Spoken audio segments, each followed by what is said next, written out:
There we go. Yeah, that's better. Hey everyone, Yang Yan Jiao back again. Tonight I am here with the master of the 36 chambers of comics kung fu, John Hervey. Hey, How you doing, man? hey, man, I'm doing well.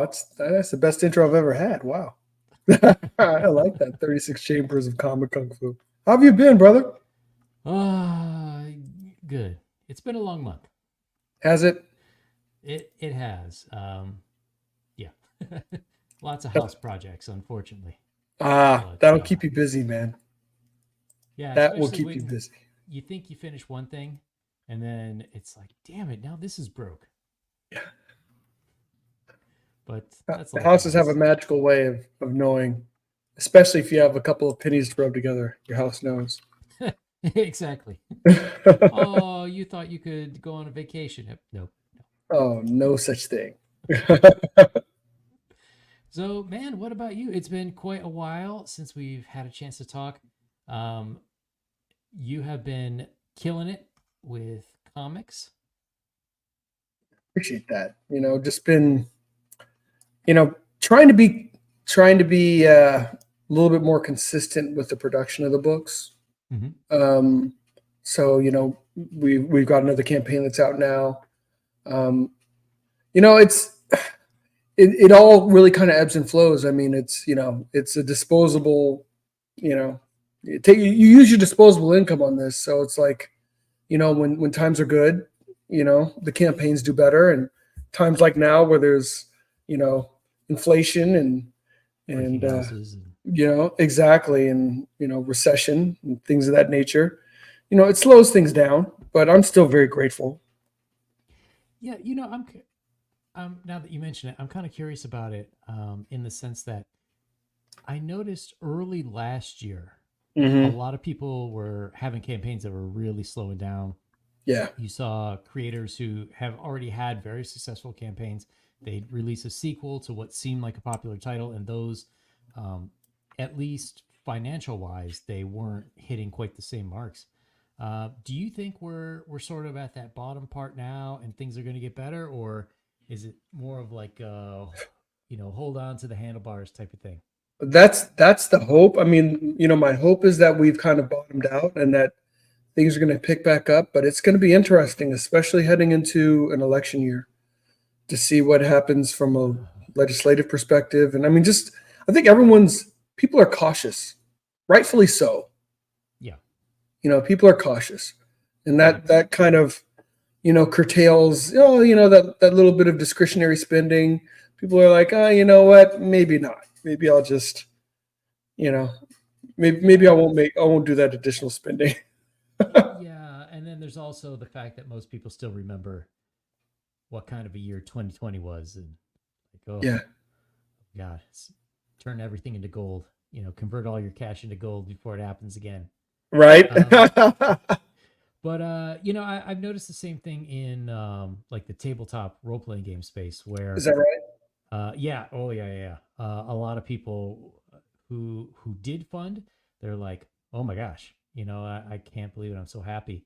And I had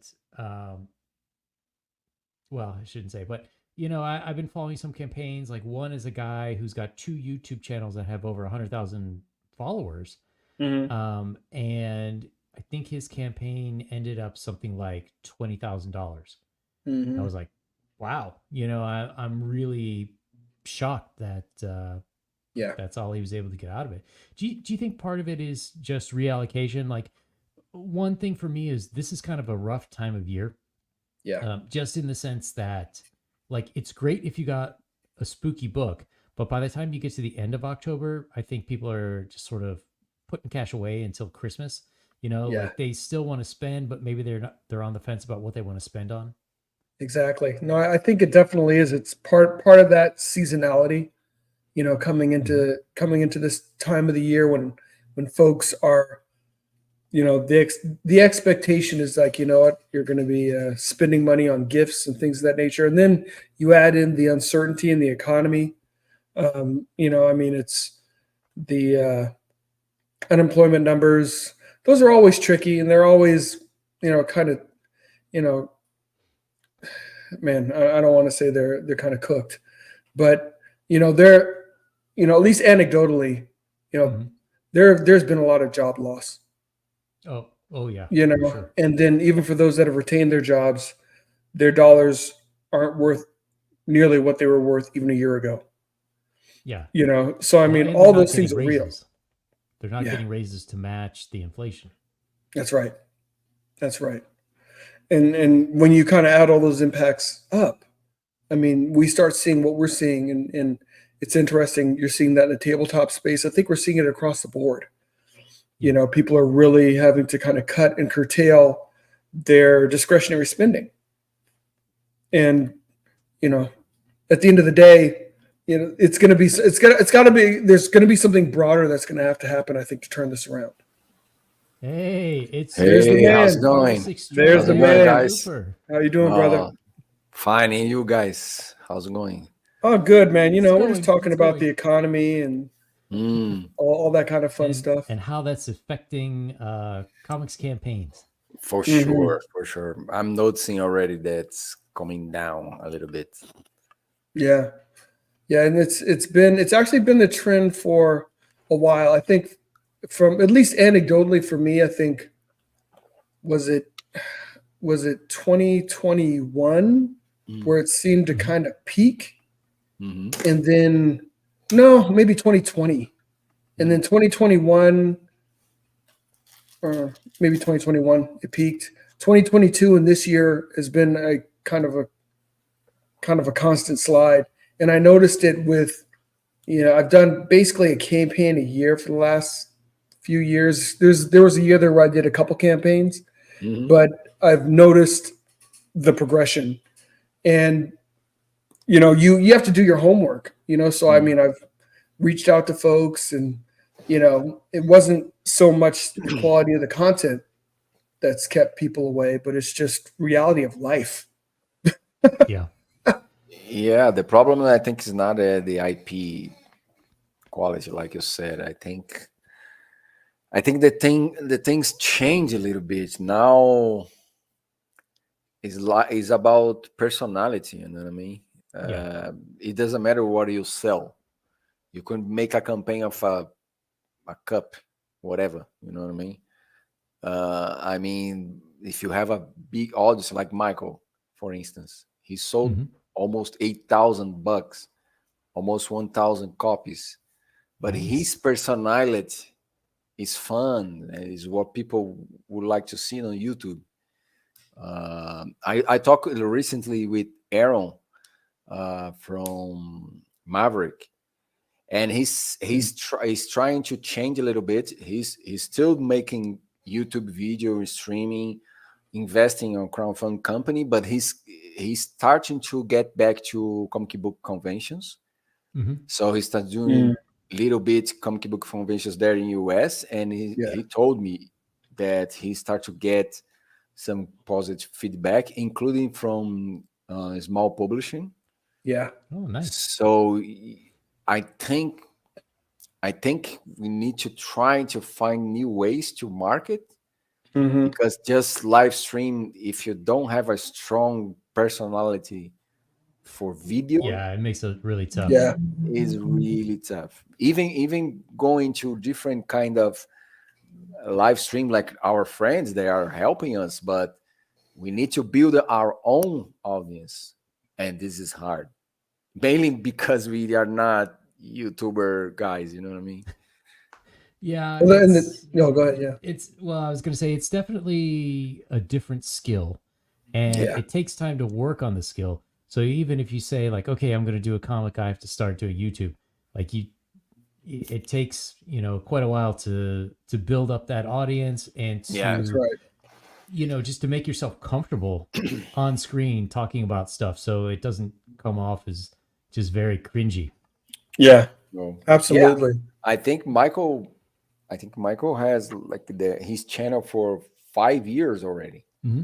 and make like live stream every week or every Yeah, day or whatever. he's So very 5 consistent. years is a long time and very consistent every Yeah. single time. This is hard, man. This is the part hard, even mainly for us, father of three. I It's know. hard, man, dude. Every single week to put in the same time because it is the important to build confidence, trust in your audience. You need to be there at the same time and same day every week Yeah, to build trust. speaking of that, as I don't have any kids that I know of, but as two That's fair. guys who are fathers, how do you work that out with your family? Uh, Because I mean, to some extent, you have to be able to tell them like, look, this is what I have to do. I'm working on these books. It's not just for me. It's not like just me hanging out with the guys. I'm trying to Right. do business and do better for the family. So like, mm, how does that work? How do you convince the wife, and as the kids grow up, how do you try to get them to understand, like, look, from this night, daddy has to do these things.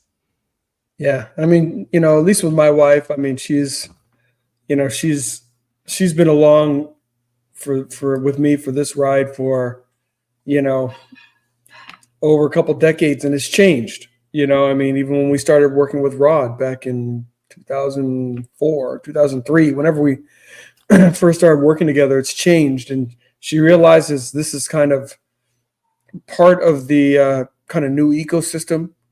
But I can't do it year round. I mean, like, Yeah. I literally picked this time because it's in between seasons for my sons, between their mm, soccer and basketball season.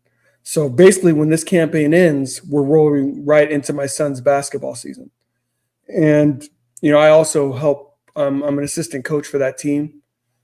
So I'm trying to be as yeah, involved as I can with them as well. Because that's it's the great. time is fleeting; it's going away. So like for me, I'm not Mhm. able to, and it's not an excuse, just reality. I'm not able to dedicate the time that would be needed to build a channel. And honestly, Mm, it's even more than that. I mean, even if I did it all the time, I'm not convinced that I would build what Bancroft has. I mean, mm. Yeah, it's yeah, yeah, yeah. Yeah, you gotta because you be, gotta have, yeah, you It's got to gotta be have different. something different yeah, inside. yeah. I mean, just me doing that in and of itself wouldn't mean that I'd have thousands and thousands of followers just by doing that. Yeah. Mm, Um, this is kind of the sweet spot for me. I love the creative process. I love talking to folks like yourself that host shows. mhm. Um, but and I've gotten on shows here and there, and did a little stint with Ryan where we did a show weekly. I But missed that show. that's man, I missed that show too. But even that was a ton of work. Yeah. So I mean, Yes, even so, that's even the when problem. so That's when we the problem. so when we stopped, I mean, we just couldn't. And he's had other family things that are going on. So getting back on the horse, we thought we were going to get back. We just haven't. We haven't, and that we may not indefinitely, get back on the horse. And the problem too with that is then once you slide far enough off the scale, people don't. You're no longer Yeah, that's the on the problem. radar at Yeah. all. Mm. Yeah. You You need to know, constantly producing videos like, oh yeah. man, it's tough. It's tough. So it's a skill. It's a skill and it's a discipline. And I Yeah. had to decide, okay, well, this is an important one, but I'm not going to be able to invest in it the way that I probably should, for these books to be more successful in crowdfunding. That's just reality, Mm. you Yeah, know. for Well, for for me it's the same. A little bit harder because I have two kids like babies yet. It's like 1 year and 2 years. So I'm here talking to you and they start to crying and the other one crying at the same time. So I need to go there to help the wife because she can't take care of those at the same times. You know what I mean? And Yeah. then 1 week they are totally fine going daycare. I'm working the day, and then another week sick both. So both of them are at home. And then I need to change my time of work because I need to help there. So I'm working at night. Man, I'm at the end of the day, I'm exhausted. You know what I mean? I just want to sleep and that's it. To Yeah. think about to build a channel, impossible. For me right now, impossible. I need to finish the pages and that's it.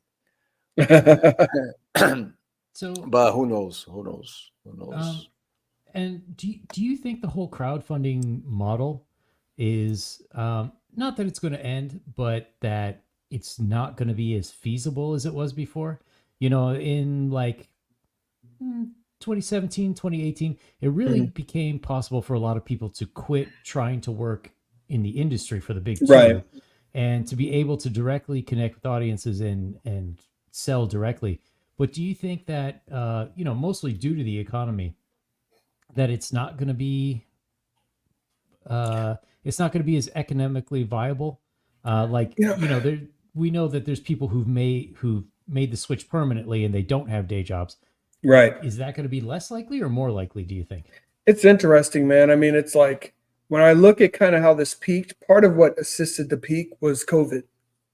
because people were all of a sudden At there were home. people were just at home. All these other methods of being able to entertain themselves were gone. Mhm. Even if you wanted to get books, couldn't just go to a shop to get books. So Mhm.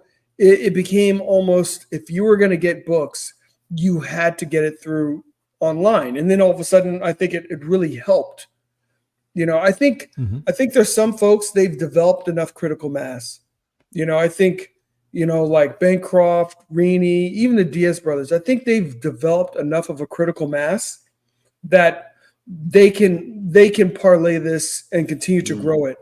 I mean, other folks like us right now, I think like we don't have the critical mass, and it's easy for that to then like start rolling in the opposite direction in a time like Mhm. this. So probably for us, we're gonna have to continue to diversify. Mhm. One of the things like that Aaron is talking about is doing more shows. The thing with shows and even other forms of distribution is um, it's a little bit different in the way that you're delivering the content because for the most part, these books, like these graphic novels, they're collections of issues. Mm-hmm. So this volume of Legacy of Fury is basically three 25-page issues of Black Tiger plus some other supplemental content. But if we were going to go distribute for like shows, honestly, the price point is too high for shows. You need to have like more of like, especially if you're someone folks don't know, you need to have like $5 type price points. Mm-hmm. So that means you need to really have your content in floppies. So the good thing is the content is there, but it would really need to be printed differently. It need to be printed in floppy format, probably on a lighter paper stock. Mhm. Just trying to cut your costs, just trying to get people so that they can get introduced. And that's probably the same, even if you were trying to get a deal with somebody like a Penguin or Diamond, and you were trying to get into shops. I don't think these graphic novels, like the ones that we're doing here for, for crowdfunding, I don't think that's going to be the way.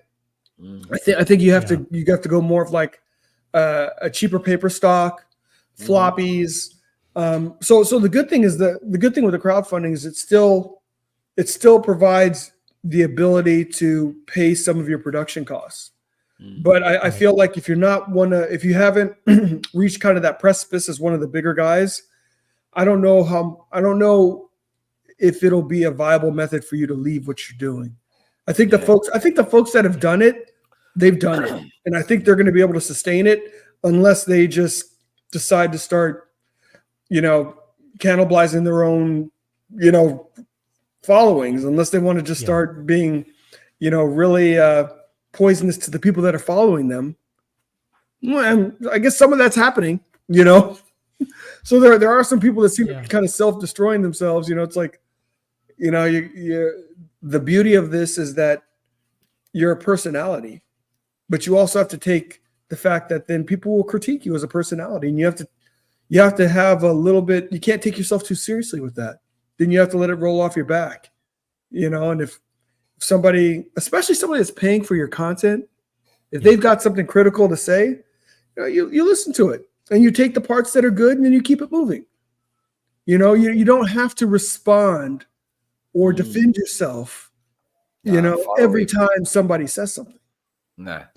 But Yeah. is I was trying to understand also this kind of thing of crowdfunding because you see, Sean Gardner Murphy released Zorro campaign on Kickstarter, and he have 2,000 backer, and he rise up until now $230,000, right? But man, this guy is pretty famous in comic books.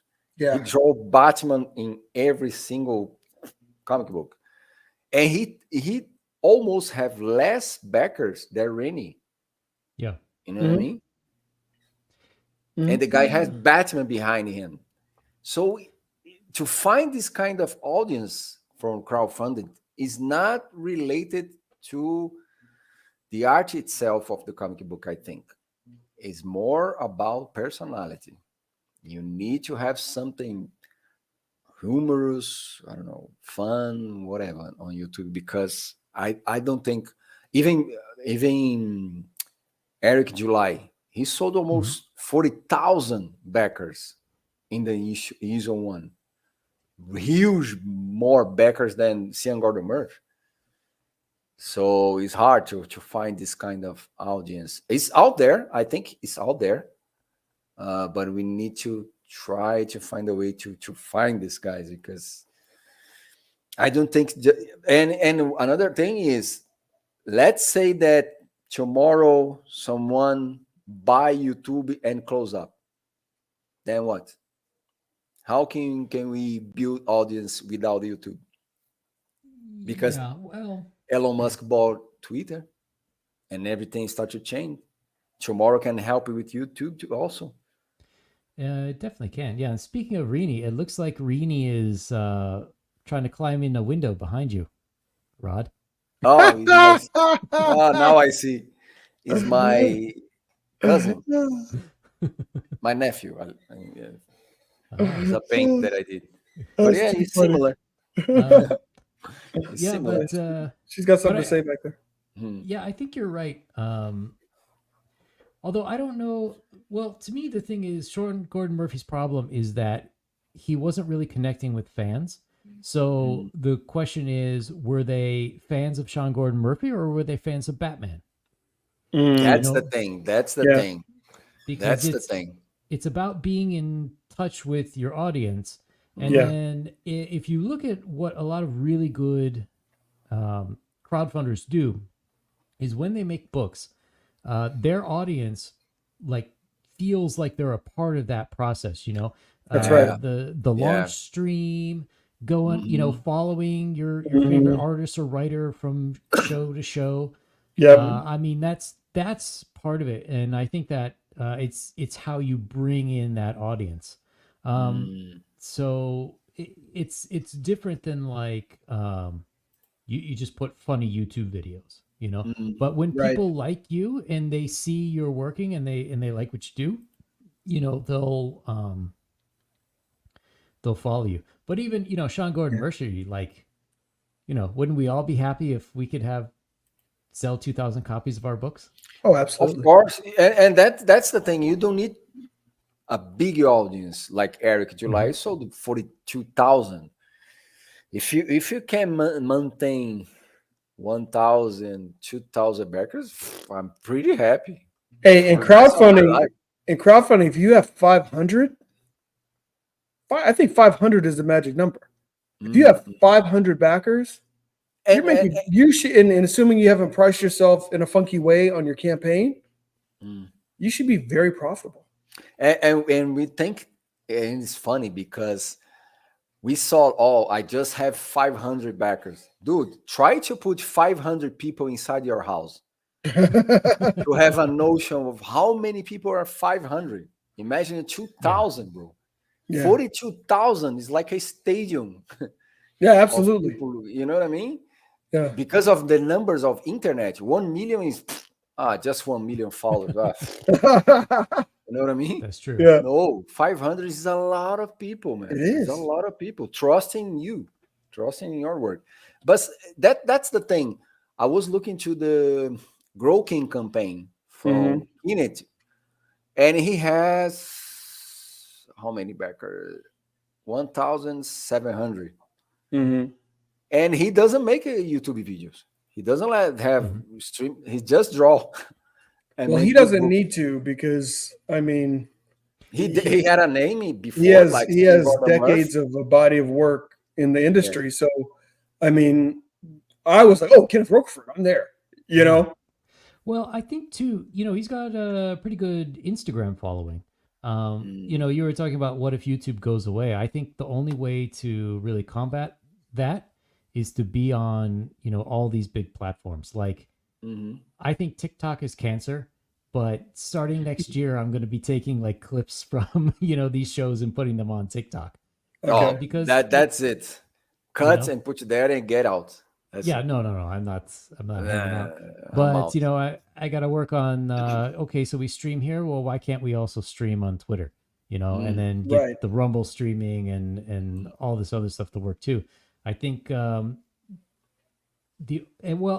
I just technology wise, I've noticed there's one guy I follow that they have he's part of a company where when you sign up to someone, like if you want to follow them on YouTube or Twitter or whatever, Mhm. then what happens is you can use their service and then you will follow them like All on right. your own, sort of almost like a link tree if you think about that, but they'll Mhm. Mhm. follow on your service so people can get notifications like, oh, you posted on Twitter, you posted on Instagram, you've got YouTube, so that if YouTube ever goes away and no one hears from me again, like people who are interested in me and what I have to say, they could go find me on those other platforms. Mhm. Gotcha. Mhm. Okay. So Because it's linked. So yeah, they're I like think like an aggregator of sorts, or yeah, almost like that, but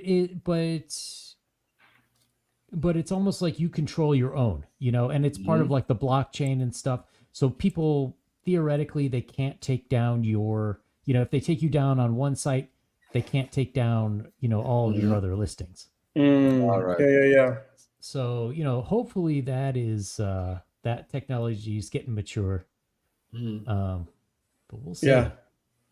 I was thinking also, what about uh, the new AI art and writing on Oh chat boy, here we go. GPT? Yeah, I wanted to ask you guys about this Oh too. boy. Dude, I start to use and man, is incredible, man. I I was haven't used it yet, bro. I no, just, I I use it. haven't You have it. I have it because I'm hard headed, Mm, but it's scary. yeah. You know, I mean, I've seen things. I've seen my friends input writing samples, Mm, and then I'm like, dude, you're not needed anymore. yeah. The AI knows your writing style. Yeah, because I had I was writing my own comic book and I have a block and then I put on ChatGPT and I say give me here to here and give me 5 options with a twist in the end, bro. 2 minutes, 2 minutes, and I say oh my god, blow out my mind, and I go Yeah. there, copy and start to change in my own way. But man, and art also, I start to draw and I was trying to paint a comic book page, and I Mhm. was a specific kind of color tones, and I put on the Firefly on Adobe Photoshop. I put my own black and white page, Yeah. give some rules of colors, and say color it, dude. Those 2 minutes and color it. And I say, oh man, I think it's two things. Or we learn how to use, or you get away, man. You'll be kicked The challenge easily, is this. I mean, it's easily, like easily. you already see the direction that these large corporations are going, Mhm. you know, and you already see how, you know, they've just really bastardized so much content, you know. I And, mean, can't you just imagine them saying like, okay, well, you know what? Let's let's win this fan base back. I'm going to shove a bunch of John Byrne Fantastic Four into the machine and let it just start cranking it out. You Yeah. know, Or golly. or even man, they're gonna cut different jobs. Like they'll say, Oh, okay, well, absolutely. maybe we'll pay for a penciler, but we're not going to pay someone to ink it. Oh, and since you know, a lot of pencilers do pencils and ink today. Well, we're going to pay you half because you're only doing half the job. Dude, I think that the big change will start on Marvel and DC. Ouch. That's Yep. it, bro. Only the stars will remain. Below them, cut it. Well, You that to can't you me, can't compete. How can you yeah. compete if you can make a comic book in 3 days? But it's across media. To me, that was Yeah. the biggest joke to me about the strikes in the industry. You know, I In mean, Hollywood, yeah. writer strikes, you know, actor strikes. I'm like, they're just going to make this stuff without you. Oh I my remember. I remember the first time when I saw. Oh gosh, it was when I saw Rogue One. I think it was, Mhm. and when they showed the young Princess Leia at the end of it, I was like, Yep. oh my gosh. I mean, it's like I see the future. I'm like, they won't even need actors anymore that are, you know, it's like all you need to do is capture their likeness. They can go and make young Harrison Ford, Yeah. you everything, know, man. Indiana Jones movies. I mean, it's like all they need really is maybe they need to pay for to an estate. So like I heard that James Earl Jones went ahead and I guess him and his estate they protected his voice somehow and just said but they basically sold it to Disney, knowing that they're going to be making Darth Vader long after this man is dead. Forever. So they're like, so Yep. you might as well use my voice to do it. We give you the right to Man, know. you know what happened? I think some dentist company get the face of Tom Hanks and did the commercial, man, using AI. And Tom Hanks trying to suit the company and whatever. Nice. I have a TV commercial with Tom Hanks without paying him. Man, Yeah, imagine that's- that, bro. Well, Now- that's And it's gonna like young, risky business Tom Hanks too. that's going to be a big problem too, because you know, here in the U.S. and down in Brazil, the copyright laws are a little Mhm. bit stronger. But what happens when you start hiring companies from like India or China, you know, or some of these Vietnam who don't have these copyright laws? And not only do they not have them, they don't care about Harrison Ford's estate or whatever. No. So they're just going to make Nope. this stuff, and it's going to be on the internet. You can't control Yeah. it. Yeah. And China- there's no recourse. There's no No. recourse. What are you gonna do? Extradite them? No, you're not. China will make like 1 million Indiana Jones movies. That's it. Yeah. I want you a series of Harrison Ford young, and they will make it, man. What are you gonna do? Yeah, I remember I lived there in I was there 2006 to 2010, and that was the time when the last Harry Potter book came out. Mhm. So in the Chinese bookstores, they had like 6 other Harry Potter books that they were selling. You know, they weren't official. They were just some Chinese person wrote a Harry Potter story, and they were sold in the bookstores next to the shelves. There'd be a sign. It's like, here's what was the last one? The Deathly Hollows or something. And then they'd have right next to it, like, you might also like these Harry Potter Yeah. books. And they were the fake ones.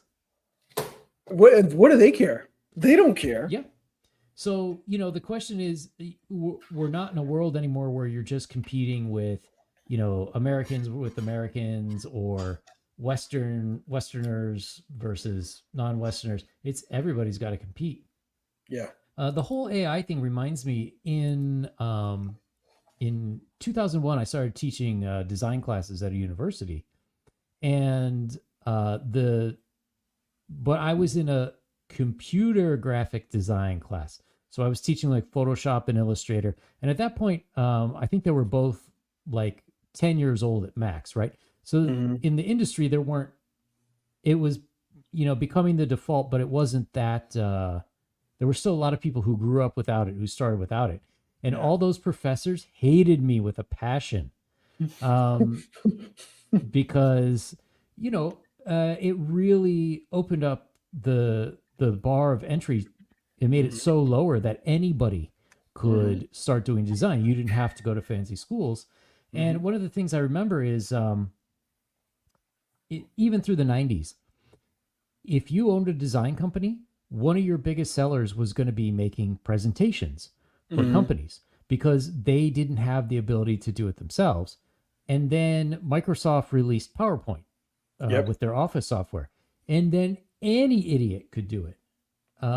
So I think that's what we're going to start seeing with AI is like the lower, I hate to say lower tier, but like sort of the bottom of the industry, like a lot of people who are just getting started, they'll Mhm. never have a yeah. chance to get started. And I see a lot in recent years, you know, Dungeons and Dragons has been very popular.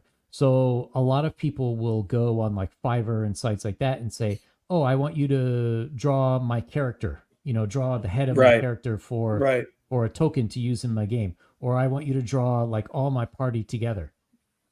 And that's how a lot of people would get into the art world. They just start making their own money doing these small jobs. I think that's going to be gone because why would people pay $100 for a picture like that when they could have chat or Midjourney, you know, do it for free? And do it Yeah. fast. And Yeah. fast. And- I'm using Leonardo. Is I think the visual of the app is easier to use than Midjourney. Midjourney is a little bit confused. Leonardo is perfect, and man, it's so simple to use, and we are just in the first year. Imagine in 5 years. 5 years, I imagine they will be linked with Alexa, and we Yeah, talk in probably. the Alex. Shut up, Alex. She starts to talk. And I think you just saying for your watch, oh, build me up a Black Tiger comic book in this angle with that guy with this. That's it, done. Yeah. That's it. So now, do you guys consider that art? You know what? I can't. You know what? And I'm very biased, but I can't. I mean, Is- we have 12 issues of Black Tiger that we have made over the course of 2 decades. Insane. You know, I mean, Mm-hmm. it just boggles my mind that now people can just almost just have half-baked ideas. Just, hey, give me this, give me that, and you know, it's like the Jetsons. Just drop a little water on it and poof. You know? It'll be similar to this, man. Yeah. It'll Well, be similar to this. I don't know, man. I always liked traditional art because of the feeling of the paper, the ink. But I work with digital too. I did concept art, comic book, digital. It's not a problem for me. But when I start to use AI art programs and I start just typing and the art come, it loses my interest. It loses the difficult to produce art. You know what I mean? mm-hmm. It's like to produce realistic art or paint. Mhm. You say, take a photo, it's the same. Take a photo is the same. Why you need to stay there painting? But when you see original painting and a photo is totally different. The feeling is totally different. And for those that are producing, it's like studying swimming and getting the pool. You know what I mean? It's different. Yeah. You see it swimming on the video, how it does, cool. But when you get in this pool, then you're feeling the thing, the real thing. But then I think mainly for comic books, I think it will be an explosion of production. You know what I mean? I guess the challenge for me is that I love it when I see a well-produced page and you know that artist toiled.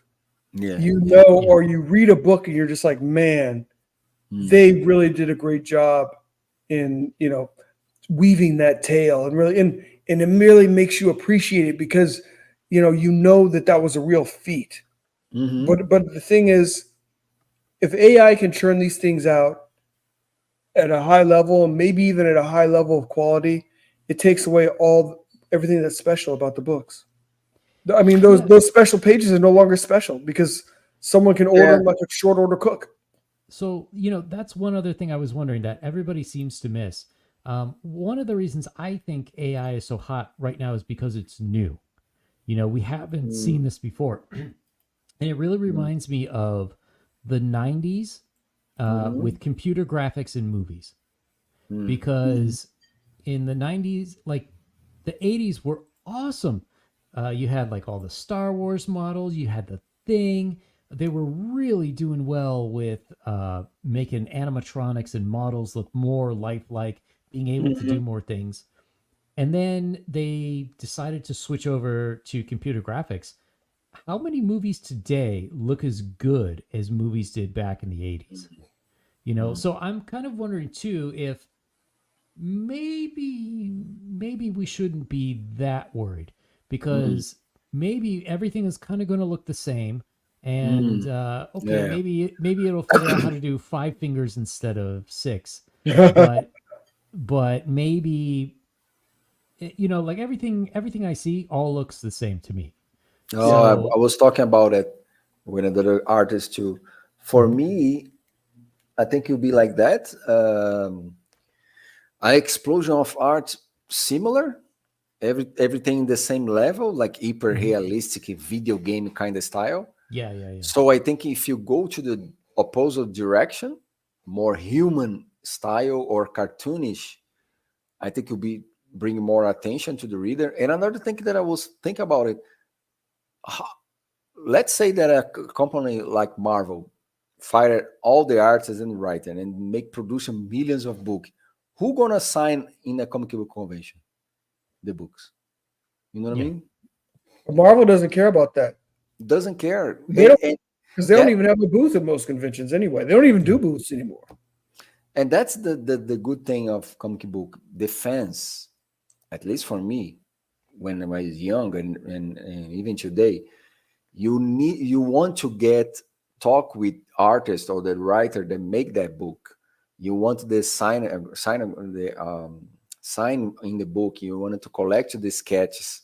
You want to see the guy make the sketch in real time. When everything was made with AI art, how that kind of market will work? You know what I mean? Mhm. We have prints from the books. The Yeah. editor you'll be there signing 200 comic books. You know what I mean? Green Lantern, I made it. Superman, I made it. Yeah. And I mean, if you think about it too, there's McDonald's everywhere, but that doesn't stop fine dining.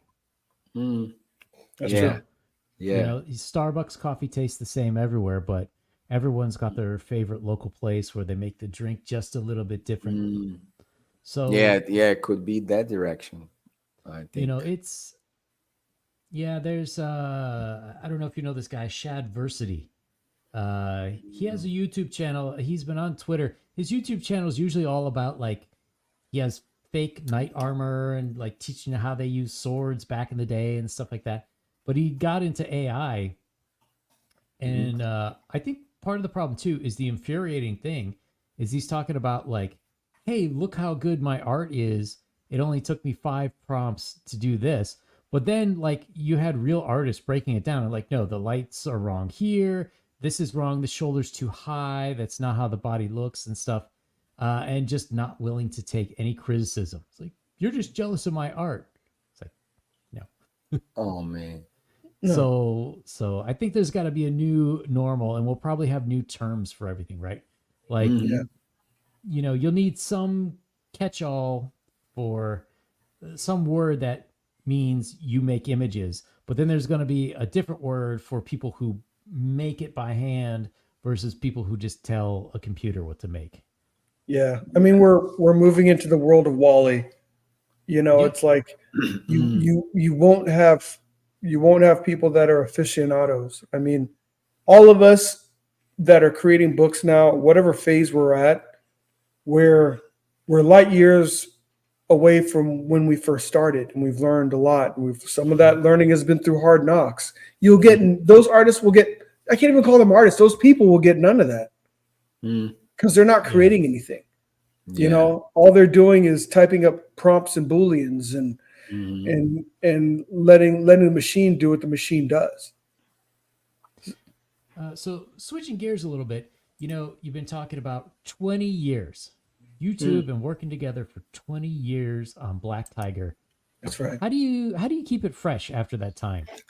Like how do you keep interest in the characters and in the world?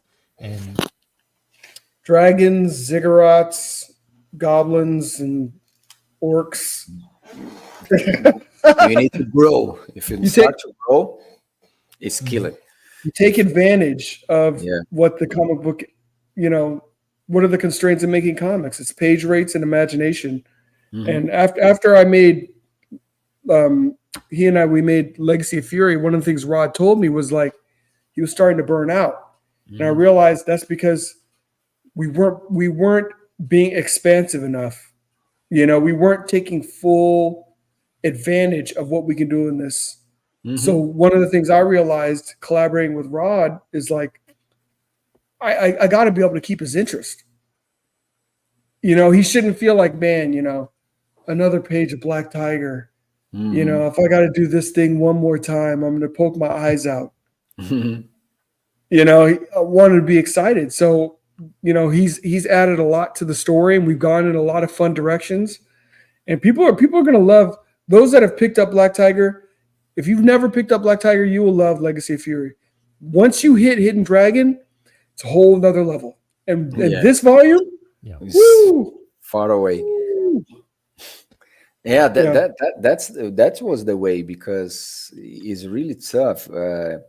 Comic book is a really hard media to maintain, and for me, I really get bored pretty soon. This is why I like to get different kind of projects at the same time. I never could make like 23 pages in 1 month, for instance. I'll get bored. So I prefer to make 3 pages for Black Tiger, 3 pages for Michael, 3 pages for another. So I'm working with Kung Fu, sci-fi, cops stories, you know what I mean? hmm For me, it's keep my mind fresh. When I get bored of sci-fi, I say, oh no, I need to get back to Black Tiger. And then I go back with fresh eyes. And John is crazy. He always accept my ideas. I said, no, I would challenge him. I would say to him, man, let's make a dragon in the mall. And he say, oh, of course. And then he never said, no, Rod, it's too much. Come on, stop it. No, he's always, no, give me just 1 month and I will write those pages. And when get back to me, I'm pretty happy, excited to draw, because something that I want to draw. For me, it's very hard also to draw something that I don't want, because it loses the kind of kids dream, you know what I mean? When Yeah. you make comic books, I don't know, John, if it's like that, but when we started young, you have like a fresh child dream in your mind to make comic book, and you need to maintain that when you grow up, when you get Absolutely. older, and you find that in a good story, in a crazy scene, in something in a comic book that keep that firing up. That's right. And Joe knows how to do that, to maintain in the book. Yeah, and sometimes I get tired and say, man, I can't draw Black Tiger anymore. And then he respect that, and they say, okay, let's no problem. Get a kind of different works, and then working on direct, and then I get back to him. Oh man, I have another idea. What do you think about that? And sometimes he's thinking the same thing.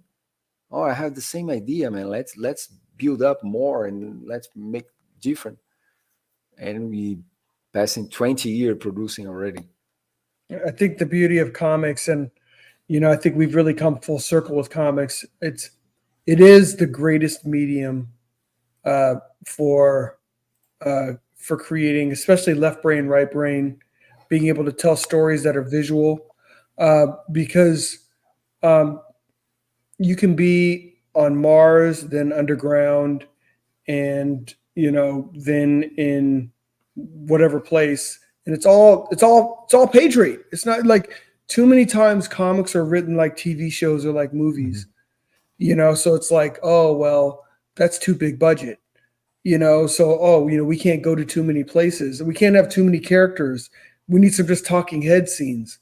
And that's boring. And nobody wants to see that in a comic. You want to see the story move forward. You want to see these guys adventure. You want to see them go. So, I mean, that's one of the beauties I feel like with Rod and I mean, you're 12 issues in, so we've laid the groundwork for the world. You know the characters, and in this, we just run. I mean, these 3 issues are just running, and we're all over the place. I mean, you're in an ancient Mayan ziggurat. You're in feudal Japan. You're in the city of Los Santos, which is a western seaboard city. She finds herself basically in a death maze, which kind of our ode to the Court of Owls. Finds herself in a death maze. I mean, it's like just moving the story forward, progressing it, continuing to learn more about Black Tiger and her power, but at the same time, just having an awesome ride, while you do it. And that to me is the power of comics, because you couldn't do that in a TV show. Budget would be too big. It'll be even too big for a movie to go to all those places. Definitely. But you can do that in comics. That was always my theory on why manga took off in Japan where their film industry didn't. Just because the film industry in the US, you want desert scenes? Okay, you go to the desert. You want mountains? You go to the mountains. You want snow? Okay, we have Alaska. We have pretty much every kind of environment you want. In Japan, they're a much smaller country. They don't have much. So they had to go with the drawn images for their main industries. And that's how you get manga and then later the anime, because, they have big imaginations and they want to tell big stories too, but they didn't have the budgets of their locations to make the movies. So their imaginations went into drawing. Mm-hmm. There That's you my go. theory. Oh, makes sense. Totally. All right. So we've got the Black Tiger here. Jen, tell us what is she doing in Hidden Dragon Volume 2? So in Hidden Dragon Volume 2, for those of you that didn't pick up 1, it picks up right where she basically left off, and we find her basically she finds herself in a game of death. She finds herself there are these characters called the Five Fingers of Death, and they were introduced in Hidden Dragon. Volume 1, you got to see how awesome these guys are as they battled against the Organizatia, Bionic Russians. So you got kind of you got a power check. So you realize these guys are really awesome. Well, she has to go against these guys, and she has to team up with one of her sometimes allies, sometimes enemies, Onryu, who's an assassin, and it just explodes from there. She escapes from there, and then she finds herself battling the Metahuman Activity Division, which is basically a privatized police force. And you're starting to see more of the impact of them being privatized. The forces that are funding them are starting to put them to task on some other things. And all of this is connected to the death of her father, who was the prior Black Tiger, his defamation, both as the Black Tiger and as a cop. So you're starting to get your head around, okay, who's the big bad that's coming after her here? And that's, so the Five Fingers of Death, they really are just, they're the hand, they are the punishing hand. So you're trying to get to, okay, who's the head of this organization? And all those things are being unraveled while you're going on a crazy adventure. A lot of great action. Rod's action is out of this world. I can't speak enough about just the work that he's done on this book. I feel like each page I turn it, and each page is like a masterpiece. Nice. Yeah, I mean, definitely for anyone who hasn't checked out the previous volumes, check it out. I would say Volume 1, definitely hit a new plateau. The earlier editions were good. They were very good. But I don't know, something happened with Hidden Dragon Volume 1. The art just really stepped up another level. Yeah. Nice. Yeah. The art stepped up. And I'll tell you also, even, I feel like if you read Legacy of Fury and you read Hidden Dragon, one of the things that I always enjoyed in comics is when comic teams work together for a while, you really see them catching their stride.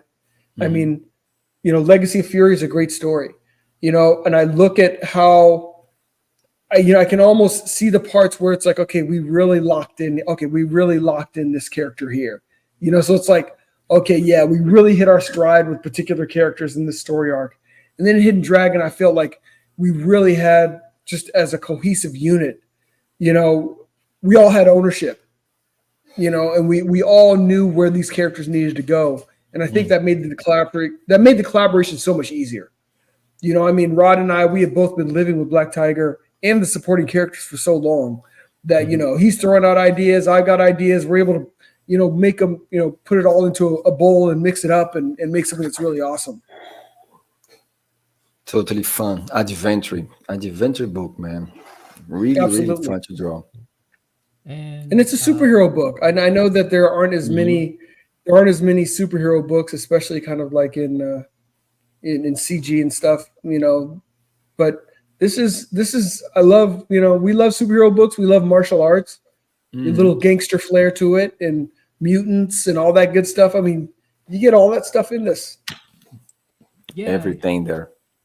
Yeah, I had Von Klaus on, I think last week, and one of the things we were talking about, like, sort of what people in indie comics are making versus what they're not, and like sort of what niches need to be filled. And I think for Kung Fu, I could only think of Black Tiger and maybe Tiger Blue, but like this is such a great example of where this could go. There's all sorts of great Kung Fu, and to me, too, Kung Fu has a problem that regular superhero comics don't have. Like, if Superman's in some weird pose, it's kind of okay because he flies around and he's an alien and this and that. But when you're doing a Kung Fu comic, it has to look realistic enough. Like, you can't have the legs bending in weird directions. You can't have like someone just like, I don't know. I guess you could do like a one-finger death touch or something, but it has to, even that like has to look like there's some force behind it. Yes. Whereas like some of the other superhero stuff, like, you just say like, oh, okay, I guess that character could do that. But all these characters have to have that element of realism in them. That's right. Even though, of course, you want to do it up and you want to have it like more than real, but it still has to be anchored somehow. It's just like the Hong Kong movies. It's like you need to have the foundation. You need to have some real kind of martial arts basis. But then when they make the movies, it's a dance. It's choreography. So it's accentuated. It's hyperbole. So you take a move and you make it even more extreme. And when you do that, it's like you're able to enjoy kind of the martial arts elements, but also enjoy the dance, so to speak. And you're like, man, this is really beautiful. And one of the things we love to do is we love to choreograph the fights in the books. So your eye kind of flows with the action. And because I love that. I remember the first time I didn't collect Daredevil, a buddy of mine did. I was collecting Avengers at the time. But my buddy collected the Frank Miller Daredevil. Nice. He collected that series. I remember I sat on his brother's bunk bed reading The Death of Elektra, and like Frank Miller's fight choreography was amazing, and it's like I fell in love with that, and I just said, man, and it was right. I mean, it's like for a character like Daredevil, that was right for that kind of a book. And Black Tiger's that kind of a character where you want to have that level of fight choreography in the book. Totally agree. Speaking of, yes, indeed. And wanted people to see some fully produced pages so they can see what they're getting. The line work is by my man Rod. The pencils and the inks, they're amazing. Colors by Vinicius Townsend, and you can see how I mean, his colors really. I'll tell you, one of the challenges working with Rod is it's like you got to get a really amazing colorist because his black and whites are so good. The last thing you want to do is come off his black and whites and add color, and you're like, man, we're worse for the wear. We'd have been better off just doing a black and white book. Mhm. You know? Yeah, that's one of my big problems with with indie comics. Actually, is Yeah. like occasionally you'll see someone spring for a really good artist, and then they'll get a colorist, and like the colors just step all over the inks. Yeah, I You saw know, Yeah. it in other books. or it could be bad like Marvel. Everything they do now to me looks like a coloring book because Yeah. instead of having inking, Yeah, yeah, do the totally. volume of the characters and give it depth. They do everything through color, and it's just awful. Yeah, Yeah. it's line, just line work. Yeah. So I mean, Simple just line work, no difference in weight. right. Exactly. Exactly. And it hurts. You know, when you're looking It at the hurts. characters, you're just like, oh my gosh. Yeah. You know, it looks cheapened. Mm. Yeah. So as we may have some new people coming into the Black Tiger world, where would you Yes. recommend that they start? Like back at the beginning with Legacy, or can they jump into Started Hidden Legacy of Tiger? Fury. Yeah, started Legacy of Fury. It's 172 pages. It's the very first Black Tiger story arc. It gets you fully grounded in the world, and it gets you kind of right where you need to be with this character Jin Fong. So you get to learn more about her history. You get to learn a little bit about the power, and you get to see how she becomes the Black Tiger. So start there. Um, and one of the reasons we published it that way is that was our first time really publishing one of the graphic novels through crowdfunding. So we wanted to give people a complete story arc. So you get that, you get all 6 issues. Each issue is 25 or more pages. So I mean, you get a lot of amazing Rod art. You get a lot of great story. It's much more of a drama. It's like it's superhero, but it's like some gangland elements. So I mean, it's so fun. And then you roll from there straight into Hidden Dragon. Yeah. And so how many does the Hidden Dragon Mhm. storyline end with volume 2, or are you planning on more volumes So or we have starting we a have new some story? we have a new story arc that we want to go into. So volumes 1 and 2. That's basically a 6 issue story arc that we created for Hidden Dragon. So we wanted to kind of give people a you know now you've got two complete 6 issue story arcs for Black Tiger for those that are new to Black Tiger. So you can get a lot of good stuff, but you can also get full story arcs, which is nice too. Nice. And so do the two of you have plans to work on anything else in the future? Any We've other always got ideas plans, man. percolating? I mean, Always, all the time. we've got All the ideas time. beyond Black Tiger that we want to do together. Mm. It's always just time and resources, man. Hmm. Yeah. You know, For Well, sure. you know, kids won't always be there. One of these Mm. days they'll be out of that's the true. house and you'll be Mm. That's free to stream all night. true. Exactly. But until then, Mm. All right. until then, So do you guys have any words of wisdom or anything else you want to talk about before we get back to our families? For me, I think comic book will still remain for a long time, man. We saw it so many changes in the market in the 90s and say, oh, that's it, it's done. Nobody will buy comic books anymore. Bang. Then get back the movies. Then, oh, now it's time to finish. Then crowdfunded. I think the media will never end. The mangas selling big numbers out there. I think we kind of in the middle of the change again, like in the system, mainly in American market, because manga is totally different market, solid market. And man, I think we as human being love stories. Yep. Comic book is the cheapest entertaining media to produce. So maybe someday, if TV shows saturate of stories or being too expensive to produce, we still keep producing paper and a story like comic book because it's cheaper. Even if it's Photoshop tomorrow and I can keep drawing paper with a pen. So I think it'll be many years of stories. Depend Appreciate of their that, finesse. Herrenberg. Yeah. Yeah, I agree. I agree with Rod. I mean, I think that, for those of you that are creating comics, create comics. Don't create TV and movie spec scripts. Yeah. Create Pitch. comics. Take full advantage of this medium that you can literally go anywhere and do anything. Mhm. I mean, you can. That's what makes comics so fun. That's what makes it so delightful.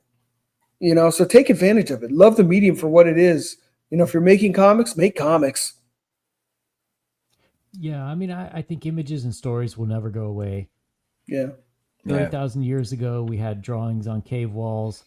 The Egyptians updated it a little bit and had sequential characters.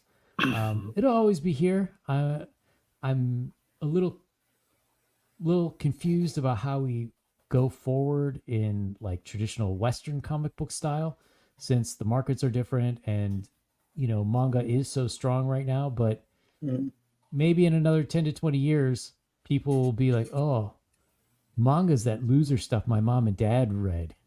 I want something cool, So hopefully it'll cycle back around, and with the death of the big two, which I'm expecting any day now, hopefully it's the indie publishers that'll rise up. Yeah, Yeah, they're that- definitely on life support. that's another thing. I think when the characters start to be free royalties, I don't know what is the name. I think Mickey is going to in that direction. Batman will be following, like Just a few Dracula. years. Anyone can make like a story of Batman. That will be the end, because small companies or small author like us, we can make a story of Batman. You know what I mean? Yep. Even they say that it's not like that because they trademark the first. They will lose the trademark on the first Mickey Mouse design. So the new ones, you need more 20 years to get it loose. But you lose eventually because it's 100 years of trademark, right? So Oh, in the US, it's more. I thought. I think it's more like 125 in the US, but in other countries it's less. Like I think in Europe, I think it's like 75. Sherlock Holmes already open source, right? Yeah. Dracula, Frankenstein, werewolves. It'll be the same with the comic books, the big ones, and then Absolutely. it'll be about us, our time to draw and write. But even so, what we make of new? I was thinking another day, man. If I receive a proposal of Marvel DC, I don't know. You need to make a lot of money, man. Because what can I do of new with Batman? What the story that never was told before? I prefer the different kind of story, the video game kind of stories, sci-fi, second war stories. Because superheroes, Marvel and DC, everything was made, man. That's it. Yeah, I mean, I think that is one of the, we talk a lot about bad business practices, and nowadays there's no editing, low quality art. But I think part of the problem too was their decision to never have the characters age. Yeah. It like manga. Yeah, like the whole Peter Parker Miles Morales debate, right? Like Miles Morales would make a lot more sense if Peter Parker were 20 to 30 years older. He can't physically be Spider-Man anymore. And we saw this work with Batman Beyond. Everybody loved that cartoon. nobody hated it. Nobody had a problem with what was his name? Terry McGinnis. Terry McGinnis. Yeah. Mhm. Nobody had a problem with him taking over for Bruce Wayne, right? Because you could acknowledge that, well, this is a passing of the torch. And that's the problem with never aging your characters and never, like, story arcs don't matter because you're just going to reset the universe anyways, because you can never have those new characters go in and legitimately sort of take up that mantle from somebody previous. So, that's another thing that I think, if there's one lesson to learn from manga, I would say that's it. Stories should have beginning, middle, and end. Yeah. And Everything yeah, runs its course. they can have another adventure. That's fine. Mhm. But I mean, like you see it in Billy Tucci She, Mm-hmm. right? Now she is the main character's daughter, Hotaru. Mhm. Like, one day Jen Fong will be too old to do this anymore. And Right. assuming she ever gets her love life straightened out, Yeah. She is a mess. her kids might take over. Yeah. And to me, that's when you understand the power of the story arcs. I mean, my story to that is when the New Mutants came out. I remember when the New Mutants came out, and me and my buddy were so excited because we were literally like, man, this is our generation of X-Men. We had picked up X-Men books, but it started back in the 60s, so you pick it up and there's all these, but it's like we picked up issue number 1 of the New Mutants. And I really think that's the direction Shooter was going in. It's like, okay, it's time to start building the next generation of heroes. So, but then the problem now, it's like you've got all the same old X-Men, however many different iterations of them. You got the New Mutants, they're still kids. It's like you've oversaturated and That's no correct. one has matured. Everybody is just retarded, and they just stayed where they're at. No one has grown, and you're like, this. It's just a hodgepodge. It's a hot mess. Yeah, totally. Yeah. Totally agree, man. Well, on that happy note, everyone check out Black Tiger Hidden Dragon Volume 2. And if you haven't, go pick up the previous issues. They're all fantastic. I've got them all. I'm definitely getting this one as well. Most appreciated. Thanks. John Hervey, Rod Looper, thanks a lot for coming. See you soon. Hopefully, Thanks a lot. hopefully won't be as long this time. Exactly. Sure. No, appreciate you having us on, man. Thank you, bro. Good night, everyone. See you.